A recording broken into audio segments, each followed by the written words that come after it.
ہر دور میں ایمان والوں کو تکالیف اور مصائب کا سامنا کرنا پڑا ہے، چاہے وہ انبیاء کا دور ہو، چاہے وہ صحابہ کا دور ہو، چاہے وہ اتقیاء اور صلحاء کا دور ہو، چاہے تابعین اور تبع تابعین کا دور ہو، چاہے علماء کرام کا دور ہو، ہر دور میں ایمان والوں کو تکلیفوں کا سامنا کرنا پڑا ہے، کیونکہ تکلیف جو مسلمانوں کو پہنچتی ہے، اس تکلیف کے بدلے اللہ ایمان والوں کے درجات کو بلند کرتا ہے اور ان کی طرف سے ہونے والی لغزشوں اور خطاؤں کو اللہ حسنات میں مبدل فرما دیتا ہے۔ اور ایک موقع پر جناب محمد رسول اللہ صلی اللہ علیہ وسلم نے ارشاد فرمایا، لو كان المؤمن في جحر لقید اللہ له من يغذیہ، فرمایا مسلمان ایک سوراخ سے داخل ہو جائے، وہ زمین پر چلنا چھوڑ دے، وہ لوگوں سے ملنا جلنا چھوڑ دے، وہ تجارت چھوڑ دے، وہ لین دین چھوڑ دے، وہ کاروبار چھوڑ دے، آل و اولاد سے دور ہو جائے، دنیاوی مشاغل سے دور ہو جائے، دنیاوی تجارتوں سے دور ہو جائے، لیکن اللہ کی قسم وہ دنیاوی تعلقات کو منقطع کر کے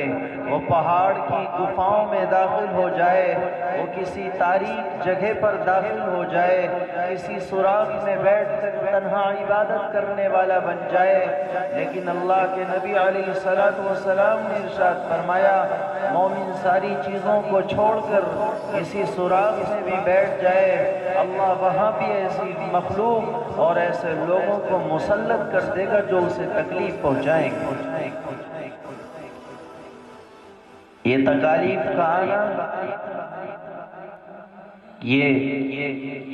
ایمان والوں کے درجات کی بلندی کا سبب ہے۔ تکالیف سے گھبرانا نہیں چاہیے، بلکہ تکالیف کا مقابلہ اور صبر اور ہمت سے کام لینا چاہیے۔ اولو العزم انبیاء کی سیرت دیکھنی چاہیے،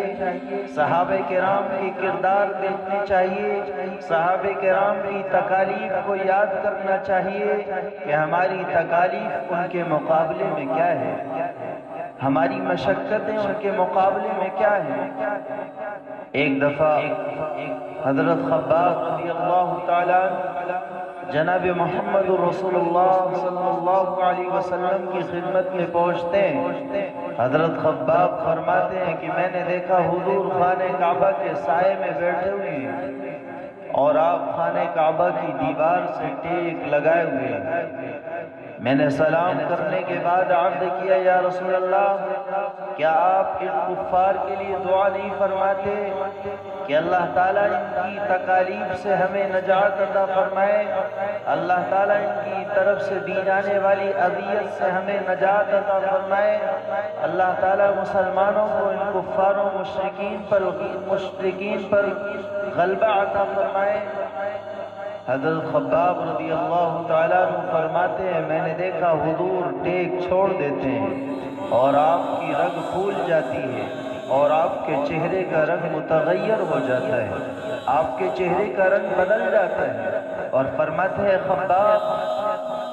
تم سے پہلے لوگ، تم سے پہلی امتوں کا حال یہ تھا کہ ان کے رہبروں کو اور ان کے نیک لوگوں کو گڑھا کھود کر دفنایا جاتا، گڑھا کھود کر انہیں دبایا جاتا، اور دبانے کے بعد ان کے جسموں کو آرے سے چیر دیا جاتا، ان کے جسموں کو ٹکڑے ٹکڑے کر دیا جاتا، اور بعض کو لوہے کی کنگھیوں سے اس کے گوشت کو نوچا جاتا، ہڈیاں تک متاثر ہو جاتی، لیکن اس کے باوجود وہ دین سے روگردانی نہیں کیا کرتے تھے، دین کے معاملات میں ذرا سی بھی جنبش اور لغزش بھی نہیں ہوا کرتی تھی۔ یہ مصائب اور یہ علام یہ اللہ کی طرف سے ہوتے ہیں، یہ من جانب اللہ ہوتے ہیں۔ اللہ اس کے ذریعہ مسلمانوں کے درجات کو بلند کرتا ہے، ان کے گناہوں کو معاف فرماتا ہے۔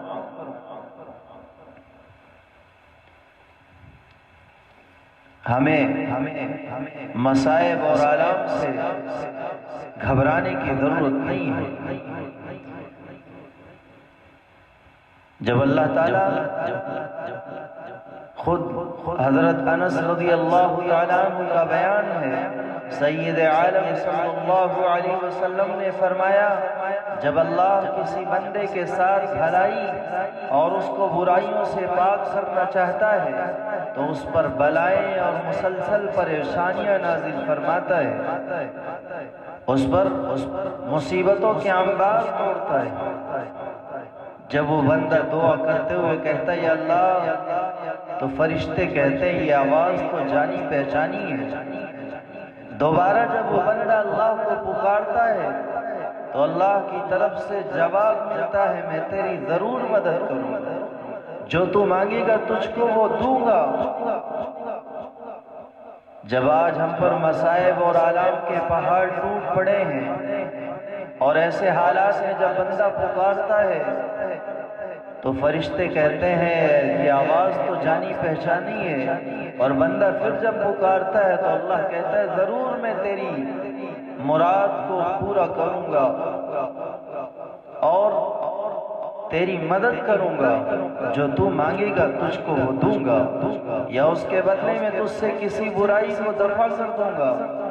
اور اپنے یہاں تیرے لیے ایسی چیزیں جمع کروں گا جو ان سے بدرجہ بہتر ہوں گی جن کا تو سوال کر رہا ہے۔ آج جب ہم پر مصائب اور حالات آئے ہیں اور خود سید دو عالم صلی اللہ علیہ وسلم اللہ کا فرمان سنا رہے ہیں کہ اللہ فرماتا ہے جب مصائب میں کوئی بندہ پکارتا ہے، تکالیف میں کوئی بندہ پکارتا ہے تو اللہ کہتا ہے میں ضرور تیری مدد کروں گا، ضرور میں تیری فریاد سنوں گا، یا میں تجھ سے کوئی مصیبت اور برائیوں کو تجھ سے دفع کر دوں گا۔ ممکن ہے جو آج حالات بنے ہیں ان سے بدتر حالات آنے والے ہوں، اور ہماری دعاؤں کی وجہ سے، ہماری فریادوں کی وجہ سے اللہ نے ان مصائب اور ان آلام کو ٹال دیا ہو، ان مصائب اور ان آلام کو منقطع کر دیا ہو۔ اس لیے ہمیں مایوس نہ اللہ کی رحمت سے ہونا ہے اور نہ حالات سے گھبرانا ہے۔ تو اللہ نے فرمایا جن کا تو سوال کر رہا ہے میں ان سے بہتر تجھے بدلہ دوں گا۔ یہ تو دنیا کا معاملہ ہے کہ اللہ مصیبت زدہ کی فریاد کو سنتا ہے اور اس کی مدد کرتا ہے اور اس سے بہترین بدلہ اسے عطا فرماتا ہے۔ اور جب قیامت کا میدان ہوگا، نیک اعمال والوں کے اعمال کو تول کر فیصلہ کیا جائے گا، ان کے اعمال کی جزا دی جائے گی، ان کے اعمال کا بدلہ دیا جائے گا۔ اس کے بعد تکالیف اور مصائب پر صبر کرنے والوں کو بلایا جائے گا، جنہوں نے مصیبتوں میں صبر کیا ہے، جنہوں نے مصیبتوں میں شکوہ کرنے کے بجائے اللہ کی طرف سے فیصلہ سمجھ کر راضی ہو گئے، اللہ کی طرف سے آنے والی مصیبت کو سمجھ کر اس پر راضی ہو گئے، تو اللہ کل قیامت کے دن ان پر کیا انعام اور اکرام کرے گا وہ آپ سنیے۔ صبر کرنے والوں کو بلایا جائے گا، اور جس طرح دنیا میں ان پر مصائب کی بارش ہوتی تھی اسی طرح رحمت کی بارش کی جائے گی اور بلا حساب ان کو جنت میں داخل کر دیا جائے گا۔ یہ دنیا کی مشقت کوئی مشقت نہیں ہے، یہ دنیا کی تکالیف کوئی تکالیف نہیں ہے، یہ دنیا کا رنج و غم کوئی غم نہیں ہے، یہ دنیا کے حالات کوئی حالات نہیں ہے۔ اگر ان حالات کے بدلے جنت مل جائے تو معاملہ سستا ہے، اگر ان حالات کے بدلے اللہ راضی ہو جائے تو یہ معاملہ سستا ہے اور یہ سودا سستا ہے۔ یہ اللہ کی طرف سے جو حالات بنے ہیں، ان حالات پر ہمیں صبر کرنا ہے، ان حالات میں رہ کر ہمیں استغفار کرنا ہے، ان حالات میں رہ کر ہمیں اپنے گناہوں سے توبہ کرنی ہے، ہمیں اپنے گناہوں کو منقطع کرنا ہے اور گناہوں کو چھوڑنا ہے۔ خیر، جب انہیں بلا حساب و کتاب مصیبت پر صبر کرنے والوں کو بلا حساب و کتاب جنت میں داخل کر دیا جائے گا، وہ لوگ جو دنیا میں عیش و آرام کی زندگی گزارنے والے ہوں گے، وہ ان کے معاملات کو دیکھ کر کہ اللہ نے مصیبت زدوں کو یہ مقام دیا، اللہ نے تکلیف اٹھانے والوں کو یہ مقام دیا، اللہ نے مشقت برداشت کرنے والوں کو یہ مقام دیا، مصیبت میں صبر کرنے والوں کو اللہ نے یہ مقام دیا۔ وہ جو محلوں میں بیٹھے ہوئے تھے اور جو عیش کی زندگی بسر کر رہے تھے، جو ہماری تکالیف کو دیکھ کر ہنس رہے تھے، جو ہماری تکالیف کو دیکھ کر خوش ہو رہے تھے، اور جب قیامت کا میدان ہوگا، مسلمانوں کے جنت میں جانے کا فیصلہ ہو جائے گا، مصیبت زدہ کے جنت میں جانے کا فیصلہ ہو جائے گا، بغیر حساب کتاب کے جنت میں جانے کا فیصلہ ہو جائے گا، یہی دنیا میں عیش کی زندگی گزارنے والے یہ آرزو کریں گے، تمنائیں کریں گے، اور ان کی زبانوں پر ہوگا کاش کہ دنیا میں ہمارے جسم کو قینچیوں سے کاٹ دیا جاتا، کاش کہ ہمارے جسموں کو ٹکڑا ٹکڑا کر دیا جاتا، کاش کہ ہمارے جسموں کو کچوکے لگائے جاتے، کاش کہ ہمارے جسموں کو بے انتہا تکلیف پہنچائی جاتی۔ اس تکلیف کے بدلے آج یہاں حساب اور کتاب نہ ہوتا اور جنت میں داخل کر دیا جاتا۔ بتاؤ خوش نصیب ہے کہ نہیں وہ لوگ جو مصیبت اور آلام کا سامنا کرتے ہیں۔ البتہ اللہ سے مصیبتیں مانگنے کی ضرورت نہیں ہے، اللہ سے مصیبتوں کا مطالبہ کرنے کی ضرورت نہیں ہے، مصیبت بھی اللہ کی ایک بہت بڑی نعمت ہے، اللہ سے دعا کریں اللہ یہ بھی تیری بڑی نعمت ہے، اس کے برداشت کرنے کے اہل اور قابل نہیں ہے، مصیبت کو راحت میں مبدل فرما دے۔ لیکن میرے بھائیوں، ہمیں جو اہم کام کرنا ہے وہ اللہ کی طرف متوجہ ہونا ہے، صبر کے ساتھ ساتھ برداشت کرنے کے ساتھ ساتھ مشقتوں کو برداشت کرنے کے ساتھ ساتھ ہمیں اللہ سے توبہ کرنے کی بھی ضرورت ہے، اللہ سے معافی مانگنے کی بھی ضرورت ہے، اللہ سے توبہ کرنے کی ضرورت ہے اور بخشش کا مطالبہ کرنے کی ضرورت ہے اور گناہوں کو ترک کرنے کی ضرورت ہے۔ آج ہمارا نوجوان کئی گناہوں میں ملوث نظر آتا ہے، کہیں وہ دنیاوی چیزوں میں اور فحش چیزوں میں ملوث نظر آتا ہے۔ میرے نوجوان، اپنے گناہوں سے توبہ کر، اپنے گناہوں سے معافی مانگ اور اپنے گناہوں کو چھوڑ کر اللہ کے حضور میں آ جا، اے اللہ میں نے بہت گناہ کر لیا، آج سے عہد کرتا ہوں کہ میں گناہ نہیں کروں۔ میں گانا سنتا تھا، اے اللہ آج سے عہد کرتا ہوں گانا نہیں سنوں گا۔ میں ٹی وی دیکھتا تھا، مووی دیکھتا تھا، اے اللہ سے عہد کرتا ہوں میں فلمیں نہیں دیکھوں گا۔ میں غیبت کیا کرتا تھا، اے اللہ سے عہد کرتا ہوں میں غیبت نہیں کروں گا۔ میں چغلی کیا کرتا تھا، اے اللہ سے عہد کرتا ہوں چغلی نہیں کروں گا۔ میں دوسروں کو تکلیف اور اذیت پہنچایا کرتا تھا، اے اللہ سے عہد کرتا ہوں میں کسی کو اذیت نہیں پہنچاؤں گا۔ اے اللہ میں گالیاں دیا کرتا تھا، آج سے عہد کرتا ہوں کہ میں گالی کبھی کسی کو نہیں دوں گا۔ اے اللہ یہ ہاتھ دوسروں پر اٹھا کرتے تھے، میں تجھ سے عہد کرتا ہوں یہ ہاتھ ناحق کبھی نہیں اٹھے گا، یہ ہاتھ کسی پر کبھی ظلم نہیں کرے گا۔ اے اللہ میں تجھ سے عہد کرتا ہوں میں کسی کو بری نگاہ سے نہیں دیکھوں گا، کسی پر تہمت نہیں لگاؤں گا، کسی پر الزام نہیں لگاؤں گا۔ اے مسلمان جب تو اپنے گناہوں سے توبہ کرے گا، نوجوان جب تو اپنے گناہوں سے توبہ کرے گا،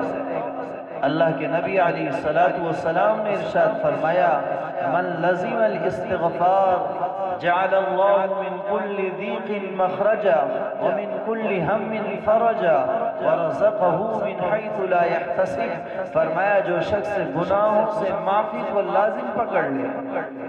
جو گناہوں سے توبہ کو لازم پکڑ لے، اللہ اسے 3 بڑے انعامات سے نوازے گا۔ من کل ضیق مخرجا،